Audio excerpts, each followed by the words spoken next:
आज के इस एक्सप्लेनर में हम चाणक्य नीति के उस कमाल के फाइनेंशियल विजडम को डिकोड करने वाले हैं जो आपको सोचने पर मजबूर कर देगा।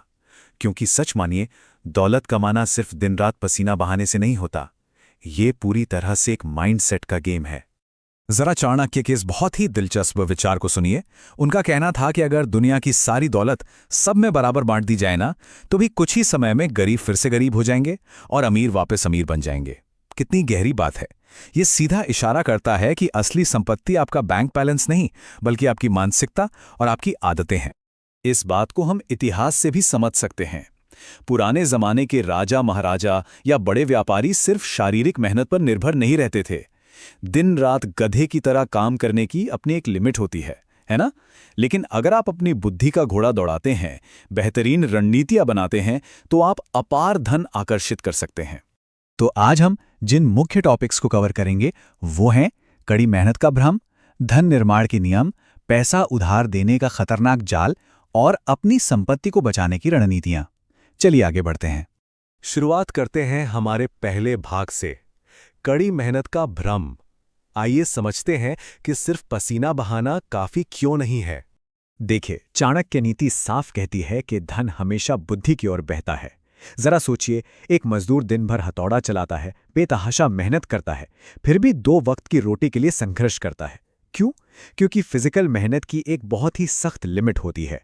जब तक आप अपने दिमाग को, अपनी स्किल्स को लगातार अपग्रेड नहीं करते, तब तक आप अपनी कमाई के उस लिमिट को पार नहीं कर सकते। इसलिए सबसे बड़ा इन्वेस्टमेंट खुद की अक्ल पर होना चाहिए। अब आते हैं हमारे दूसरे सेक्शन पर, धन निर्माण के नियम। यहां हम वो प्रैक्टिकल रूल्स देखेंगे जो वेल्थ क्रिएट करने में मदद करते हैं। इन नियमों में सबसे पहली और सबसे जरूरी बात है समय की कीमत समझना। पैसा अगर खो गया तो आप उसे दोबारा कमा सकते हैं, लेकिन जो समय एक बार हाथ से निकल गया वो हमेशा के लिए चला जाता है। इसलिए समय का अनुशासन बनाए रखना पैसों से भी कहीं ज्यादा बड़ा और ताकतवर हथियार है। चाणक्य का एक बहुत ही शानदार कोट है, धन एक नदी है। यदि अनुशासन का बांध नहीं बनाया गया तो ये बह जाएगी। मतलब, इससे पहले कि दौलत आपके पास आए, आपका दिमाग उस दौलत को संभालने के लिए तैयार होना चाहिए। क्योंकि बिना अनुशासन वाला दिमाग बिल्कुल एक छलनी की तरह होता है। पैसा कमाना शायद उतना मुश्किल ना हो, लेकिन उसे रोक कर रखना और सही जगह लगाना असली चुनौती है।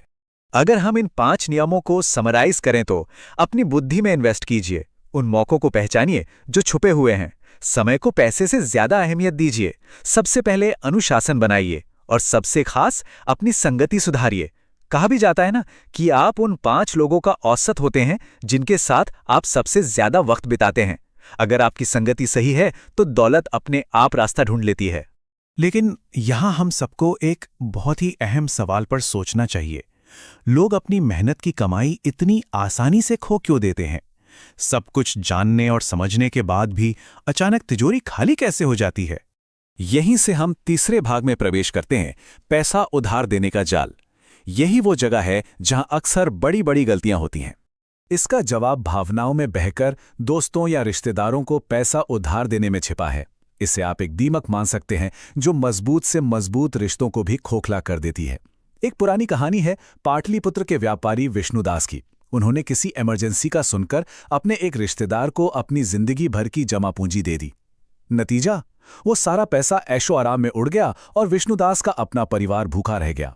गिल्ट या भावनाओं में आकर पैसे देना अक्सर दौलत और रिश्ते दोनों को तबाह कर देता है। तो फिर इससे बचा कैसे जाए? आइए अपने चौथे और आखिरी सेक्शन की तरफ बढ़ते हैं, संपत्ति की रक्षा की रणनीतियां। अब भावनाओं को किनारे रखकर थोड़ा प्रैक्टिकल होने का समय आ गया है। हम 5 ऐसे कदम देखेंगे जो बिना कोई दुश्मनी मोल लिए खराब उधार को ना कहने का एक बहुत ही सॉलिड तरीका देते हैं। सीधे सीधे मुंह पर ना बोलने की शर्मिंदगी से बचने की ये एक बहुत ही कमाल की आर्ट है। रणनीति नंबर 1, 24 घंटे का नियम। तुरंत रिएक्शन देने के बजाय थोड़ा समय लीजिए। जैसे आप कह सकते हैं कि आज तो बैंक ट्रांसफर नहीं हो पाएगा, कल देखते हैं। ये एक छोटा सा टेस्ट है। इससे आपको पता चल जाएगा कि सामने वाले की इमरजेंसी वाकई असली है या सिर्फ एक पल भर का आवेग। अगर जरूरत झूठी होगी ना, तो मांगने वाला कभी इंतजार नहीं करेगा। रणनीति 2 और 3 सीधे तौर पर अकाउंटेबिलिटी से जुड़ी हैं। उनसे पूछिए कि पैसे वापस करने का उनका सॉलिड प्लान क्या है, या फिर पोस्ट डेटेड चेक जैसी कोई गारंटी मांग लीजिए। अगर उधार लेने वाला गारंटी देने या प्लान बताने में हिचकिचाता है तो समझ जाइए कि दाल में कुछ काला है। सीधे सवाल पूछना अक्सर सारे झूठ सामने ला देता है। चौथी रणनीति बहुत ही स्मार्ट है, कमी का भ्रम पैदा करना। आप कह सकते हैं कि मेरे सारे पैसे तो फिक्स डिपॉजिट में लॉक हैं। अगर मैं उसे तोड़ता हूं तो जो पेनाल्टी लगेगी क्या वो आप भरेंगे? यकीन मानिए, अक्सर इस सवाल के बाद लोग खुद ही पीछे हट जाते हैं, क्योंकि अपना नुकसान कोई नहीं सहना चाहता। और पांचवी रणनीति उन मामलों के लिए है जहां जरूरत वाकई असली लगे। एक छोटा सा दान। अपनी कोई बड़ी रकम रिस्क में डालने के बजाय उन्हें एक छोटी सी राशि दे दीजिए जिसे आपको वापस नहीं लेना है। इससे आप अपने ज्यादातर सेविंग्स भी बचा लेते हैं और आपका रिश्ता भी कायम रहता है।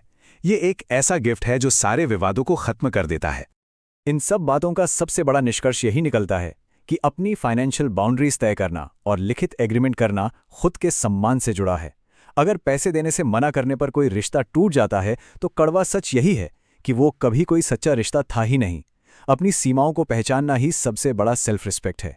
तो इस एक्सप्लेनर को खत्म करते हुए आइए हम सब एक पल रुककर सोचें, क्या हम अपनी दौलत की रक्षा के लिए अनुशासन का वो मजबूत बांध बना रहे हैं, या फिर हम बिना सोचे समझे अपनी मेहनत की कमाई को बस बह जाने दे रहे हैं?